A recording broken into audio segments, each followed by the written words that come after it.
From the Toronto Star, I'm Adrian Chung, and this matters.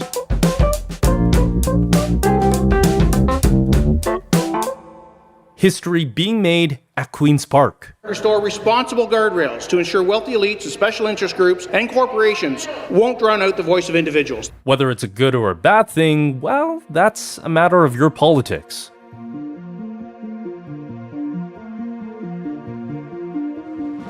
The Ontario provincial government, for the first time ever, invoked the Notwithstanding Clause, allowing them to override a court ruling and parts of the Canadian Charter of Rights and Freedoms. The thing is, the Notwithstanding Clause is enshrined in the Charter itself. It's perfectly legal. And while it is very rare, other provinces like Quebec and Saskatchewan have used it before. But the clause remains controversial, called a nuclear option by some critics. So what does the Notwithstanding Clause really do? And what does this moment tell us about Ontario politics, the Ford government, and the power they hold right before the election next summer? To explain what exactly is going on, Robert Benzie, Queen's Park Bureau Chief for the Toronto Star, joins the podcast. Is this the ultimate flex by the Ontario government, or will this cost them at the polls? Rob, as always, great to talk to you. Thanks for joining us. My pleasure, Adrian. Let's start with the very basics here. Can you explain what the Notwithstanding Clause is and why would a provincial government use it? Well, it's never been used in Ontario before, but the Notwithstanding Clause is an override that was put in the Constitution when it was repatriated in 1982 to give provincial and federal governments the option to override a court ruling that they felt got in the way with their legislative agenda. Ottawa has never used this. The federal government's never used it. Quebec has used it, I think, at least 19 times over the years, mostly to overrule court cases that it didn't like that affected language laws and things like that.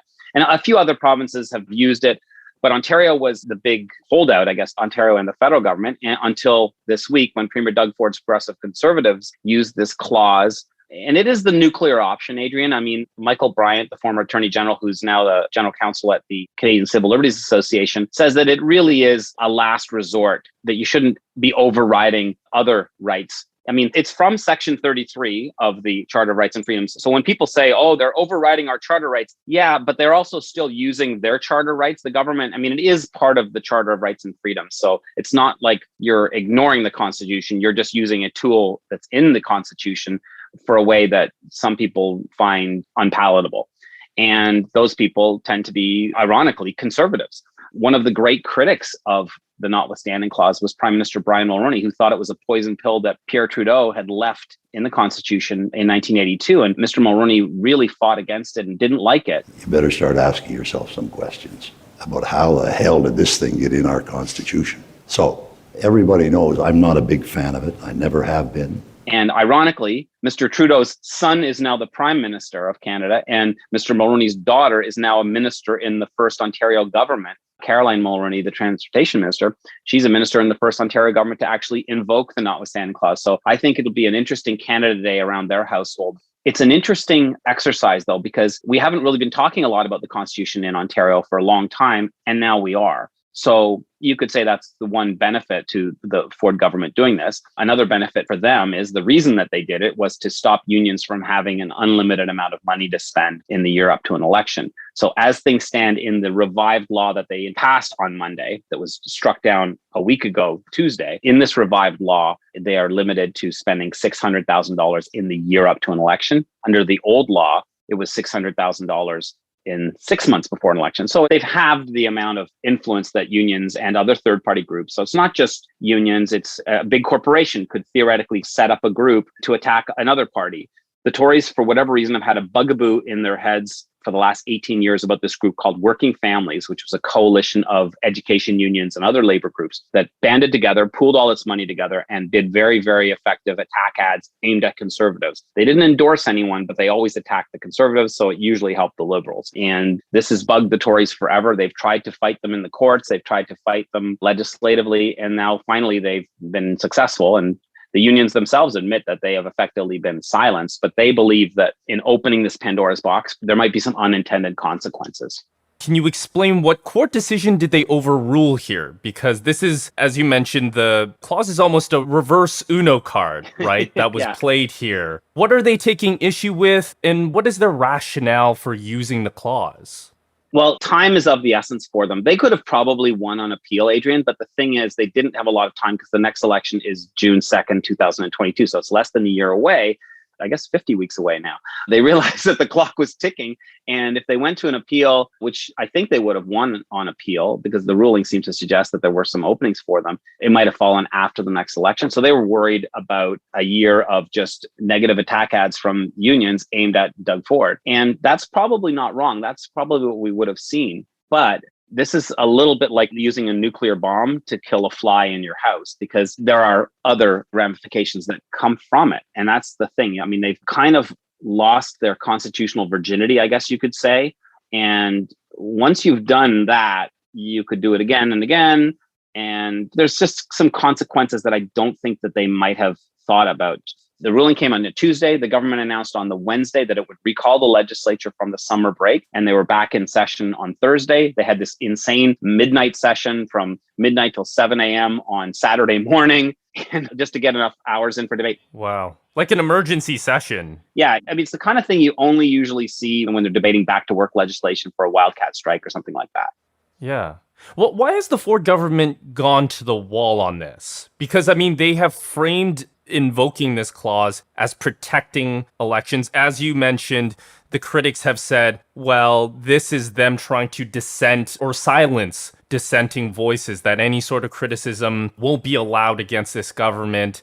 Why has this been the issue that the Ford government is really going after? And how do you think that this plays PR-wise? How do you think people will see this? Well, I mean, I think they're being accused of muzzling their critics, and they would argue, well, you can still spend $600,000. So there are lots and lots of unions and lots of groups out there in Ontario that could spend $600,000 attacking the government in ads over the next year. And then everyone's limited to 100,000 during the writ period. So sort of May 1st to June 2nd, they can only spend 100,000 next year. But I think they were worried about tens of millions of dollars of ads being spent because there's a lot of stuff that Ford has accumulated, baggage through the pandemic and before. And the education unions have indicated that they want to fight with him. Other unions have too.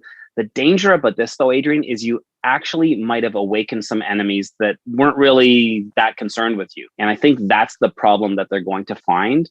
It's not about just enemies who are going to be advertising against you. It's conservatives who are in your base who are not happy that you have done something that is decidedly not what conservatives believe in. You know, now, some conservatives that I've spoken to say, look, this just counters judicial activism, that Morgan was being an activist judge in their view. And this is just a reminder that Parliament reigns supreme over the courts. The problem with that argument is that conservatives in this province have always railed against Quebec government doing this to curb the rights of people, even including Bill 21, which we've talked about. You guys have talked about the racist law, that supposedly secular law that is basically an Islamophobic law that's on the books in Quebec. Well, that law can't be struck down because of the Notwithstanding Clause. And in Ontario, MPPs from all parties denounced the law in the House, which is very rare. I've never seen legislators in one province denouncing a law in another province. And that's how powerfully they felt about it. And then now you see the Ontario government doing a similar thing, curbing rights, using the Notwithstanding Clause to curb the rights of others.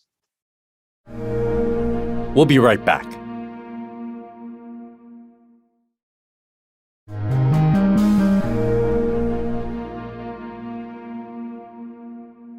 You know, people who follow Ontario politics and Toronto politics especially will have their memory jogged because, as you mentioned, Premier Ford did threaten to use the Notwithstanding Clause during the council cutdown in 2018. Of course, it's different in this case because they actually passed this. Last time it was more so a threat. He's the judge. I'm the premier. He gets to use his tools. I'll use every single tool to stand up for the people of Ontario. But what kind of message is this from the Ford government? Is it sort of a flexing of their muscles when it comes to their provincial powers? How do you see this? I see it more as a little bit of a panic move, to be honest with you. I mean, they are banking on the fact that this is something that downtown Toronto elites will care about, and pointy-headed legal scholars and maybe a few people on Twitter. I don't think they think the average person out there will care, and they might be right. They might be right. The one thing, though, like, it's a funny thing about poking the constitutional bear in this country. We've seen in the past that bad things can happen. In 1990, after the Meech Lake Accord collapsed, the Liberal government under David Peterson, now the vice chair of our company, Premier Peterson's government was at more than 50% in some public opinion polls, called an early election that Meech Lake summer to get out ahead of a recession that they saw coming on the horizon. And the public got really angry about Meech Lake and about some other things. And it became an election issue, even though I would argue that in 1990, most people couldn't have told you what was in the Meech Lake Accord. And that was the constitutional provision that Brian Mulroney, as prime minister, had negotiated from 1987 to 1990 that would have recognized Quebec as a distinct society. I mean, I don't think most people in Ontario really cared that much, didn't affect their daily lives. And yet they rose up in part because they were angry at their politicians. I don't necessarily think that's going to happen next year, that this is going to bite Mr. Ford on the behind. But you never know with the Constitution and how things are taken. You've got to be very, very careful when you are curbing the rights of people. And there are hundreds of thousands of unionized employees in Ontario. And some of those people supported Premier Ford's party last time. Premier Ford himself is not reflexively against unions the way that, say, Mike Harris was. Like, as far as Tory leaders go, I don't know of a Tory leader who is closer to unions in many unions, not teachers' unions, but certainly some other ones like the construction unions, LIUNA, and things like that. But I think this is one of those things that could haunt them. I don't think they've thought it all the way through. Right. So, I mean, we know that we're 11 months away from the next provincial election, especially in a political cycle. You know, as you're saying, there could potentially be a political cost to this. We don't know right now, but what are you watching for? How do you see this playing out over the next few months? And could this garner enough momentum to bleed into next year, next June? Well, it could, Adrian, because one of the things that I'm watching for is once a government uses the notwithstanding clause, it's, as I say, it's like losing your virginity. Once you've done it, you can do it again. And hopefully. But I think that by having done that, they've kind of opened this realm that they maybe could use it again. For example, and I asked the government about this last week. I said, would you ever use this, for example, to force people to get vaccinated? We're in the middle of a pandemic. We're coming out of a pandemic. Thankfully, people are getting vaccinated in Ontario. It's awesome. 75% of adults have had one shot. That's terrific. But what happens if we need to get to a higher threshold? Would you use the notwithstanding clause to override people's personal freedom that says they don't have to get vaccinated if they don't want to? Now, the Tories government House Leader Paul Calandra assured me, and I made sure I put it in the paper because I wanted it on the record, that would never happen, that they wouldn't do that. But the problem is, Adrian, once you've done it, you could do it again. And, you know, there might be some issue that they don't even think about, that they get a bad court ruling on something else. And they say, well, you know what, we're just going to invoke it again. And it becomes kind of self-perpetuating. And that's the risky thing. And that's why Ontario governments dating back to 1982 had always resisted. So 7 premiers have had chances to use it if they wanted to, and all resisted. Right. So it's sort of opening a Pandora's box, a little bit of entering into this realm. And like you were saying, too, this government, at least until the next election, they do have a majority. So they can pass this almost whenever they want. Yeah, I mean, it's now the law of the land. So they have a majority and they could do it again. Look, I know some Conservative MPPs were privately uncomfortable with this for this very reason. And that's the part of the Pandora's box here. Like, there's a lot of risk to doing things like this when you are really only doing it to solve an electoral problem that you don't want millions of dollars being spent on the election attacking you, because those attack ads will have some effect. And let's say Premier Ford's party is at 40% in the polls, which is what they were when they won the election in 2018. Tories can win a majority with 40% of the vote. But if the Tories drop to, say, 36%, that's very hard for them to win a majority. They were doing a calculation. They did it quickly. You could say they act decisively, they act swiftly. And when we had a press conference with Premier Ford on Tuesday, so the day after it passed, and he didn't get one question on the notwithstanding clause. So maybe he's weathered the storm. But these things have a way of catching up with you down the road in a way that you maybe didn't think of. Here's another scenario that I'm watching for, Adrian, is what if the unions all decide to defy the law and spend millions and millions of dollars advertising and then appeal their fines and take their fines to court? Now, let's say they defy the law and it helps defeat the Ford government a year from now. I don't think Premier Andrea Horwath or Premier Stephen Del Duca is going to keep a law like this on the books if they just saw that it helped them, or, you know. So you could have this interesting thing where the unions, they haven't said that they're going to do this, but the unions theoretically could defy the law and amass huge fines and then challenge those fines in court. There are other avenues that could happen. I don't know what's going to happen, but I don't think we've seen the last of the Working Families Coalition. Right, but just by using the clause, again, it opens up all these other options of what might happen, and there's so many variables, there are other players in this situation. They may have opened themselves up to a bigger situation here. Exactly. Like there's ramifications to losing your virginity, Adrian, you know? You could get pregnant or catch something. Rob, it's always great to talk to you. Thanks for your reporting, and thank you for explaining this for us. My pleasure, Adrian. My pleasure. Stay safe. And that is Robert Benzie, the Toronto Star's Queen's Park Bureau Chief. That's it for today. Thanks for listening. This Matters is hosted and produced by me, Adrian Chung, Saba Aitazaz, and Raju Mudhar. Produced and mixed by Sean Pattinen, and our director of programming is JP Fozo.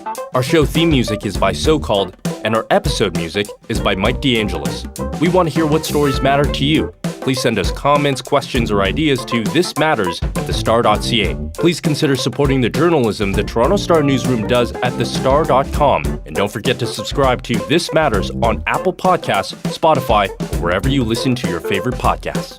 Let's talk soon.